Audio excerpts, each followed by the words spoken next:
Assalamualaikum warahmatullahi wabarakatuh. Selamat pagi, salam sejahtera bagi kita semua. Yang saya hormati Ibu Dr. Randa Sukriyati Firman MKes dan Ibu BC Qur'ani SPD MPD selaku dosen mata kuliah Pendidikan Konsumen dan teman-teman kelas 01. Pertama-tama kita panjatkan puji dan syukur kita kehadirat Allah Subhanahu wa Ta'ala, dan tak lupa salawat serta salam kepada junjungan kita Nabi Muhammad Sallallahu Alaihi Wasallam. Kami dari kelompok 3 yang terdiri dari saya Nadira Haini Basar selaku moderator dan pemateri, Nilam Cahya Sasmita selaku pemateri pertama, dan Radia Al-Fatih selaku pemateri kedua. Di sini kami akan mempresentasikan makalah kelompok kami yang berjudul Pengambilan Keputusan Konsumen. Kepada teman-teman pemateri, saya persilahkan. Baik, pengertian pengambilan keputusan konsumen. Keputusan merupakan seleksi terhadap dua pilihan alternatif atau lebih.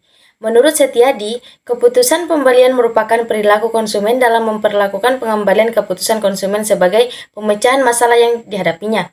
Sedangkan menurut Kotler dan Keller, keputusan pembelian merupakan proses fisiologis dasar ini memainkan peran penting dalam memahami bagaimana konsumen secara aktual mengambil keputusan pembelian.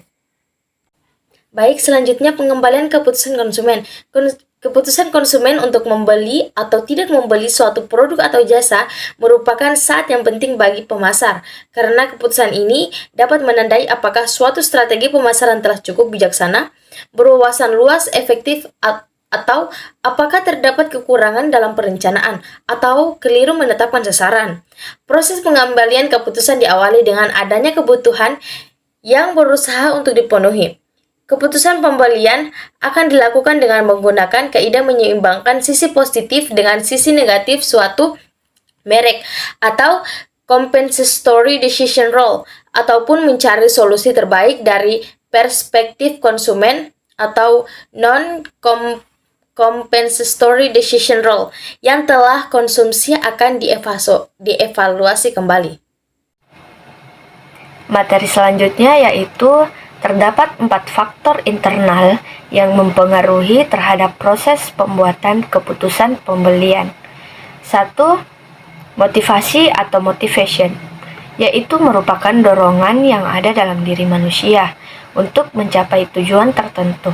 2. Persepsi atau perception, yaitu hasil dari pemaknaan seseorang terhadap stimulus atau kejadian yang diterimanya berdasarkan informasi dan pengalamannya terhadap rangsangan tersebut.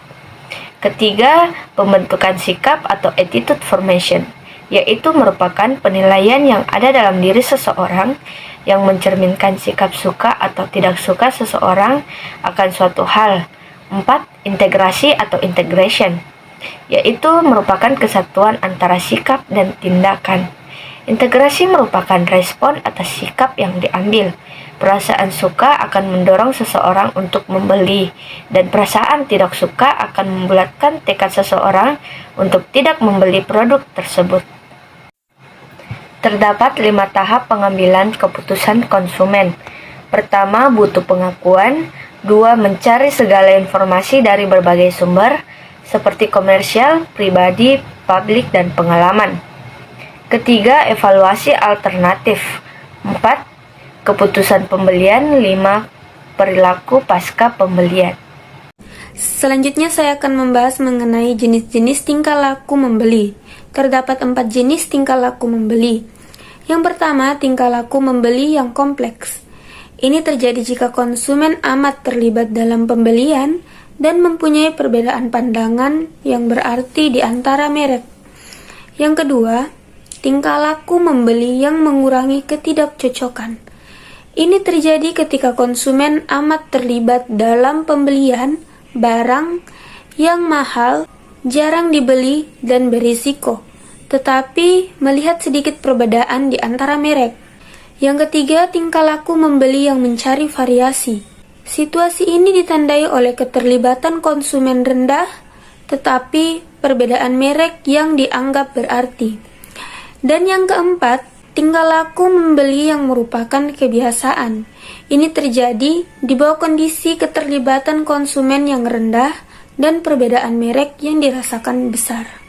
Baiklah, itu tadi presentasi dari kelompok kami.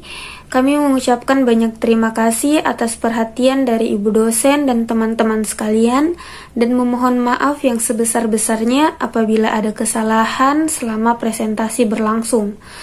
Wabillahi taufik wal hidayah. Wassalamualaikum warahmatullahi wabarakatuh.